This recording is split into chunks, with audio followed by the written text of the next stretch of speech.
Welcome to the MCPS Spotlight. School psychologists play a central and critical role in making sure that students develop the skills they need to be successful in the classroom and in life.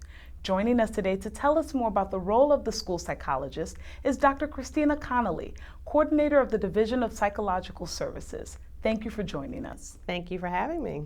So, what is a school psychologist, and tell us about the role they play in a school? Well, school psychologists are mental health professionals that have specialized training to work in schools. We do interventions with students. We work in consultation with teachers and with parents. We work with community groups, and we work with the administration in the buildings to provide school-wide behavioral and academic consultations as well to those students that are in need of support.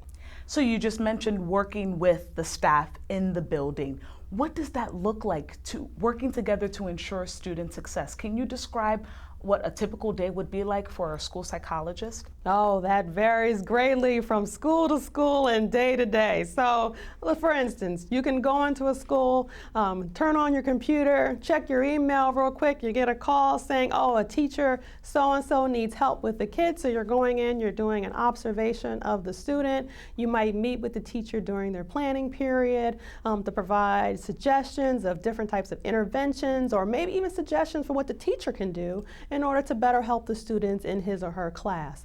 You could get another call saying, okay, I need to go do a testing with a student today, or maybe I'm going to go work with the counselor and run a social skills group or see a kid individually.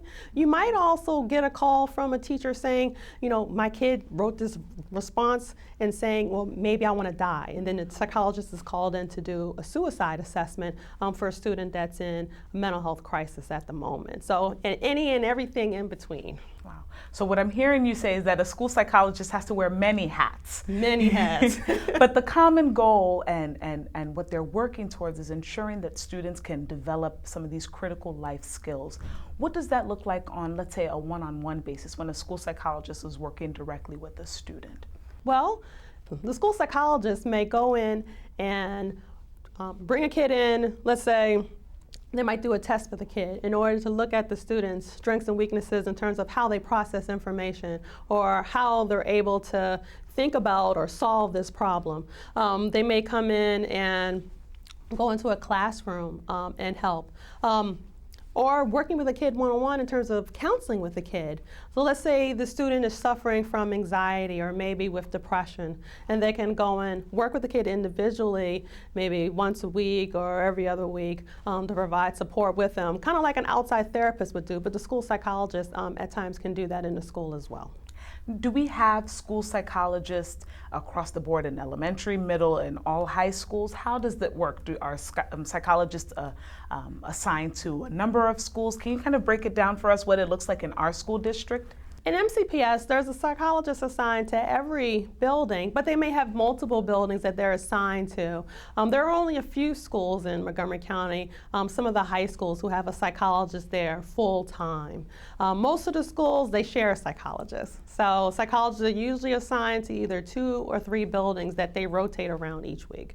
Do you find that there are greater needs at the secondary level versus the elementary school level? What do our school psychologists see when they go to a school? It greatly varies. Even when I was an elementary psychologist, the needs there from then also working in the secondary level, they're similar but different. Whereas when I was in elementary school, I was doing a lot with early intervention, where especially wanting to work with the kindergarten, 1st and 2nd grade teachers, and trying to look and see like these kids that are coming in that maybe they're just learning their name, or maybe they don't know their letters or their numbers. What can I do to support those academic interventions that are there? Or maybe they don't know how to play well. Maybe they're coming in, their only child, and having trouble interacting or making friends.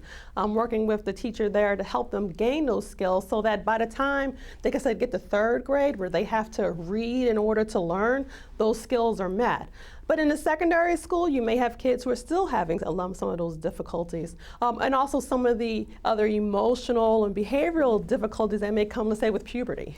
And so we're providing that support for those students as well. What would you say success looks like for a school psychologist when they're looking at their caseload or how they've supported a particular school? What do they walk away with feeling like they've accomplished? I would say success looks like making sure that all students in Montgomery County have the opportunity to grow, to learn, and to help each student to thrive, to become the best that they can be. Thank you for joining us today, Dr. Connolly, and sharing the role of the school psychologist. And we'll see you next time on the MCPS Spotlight.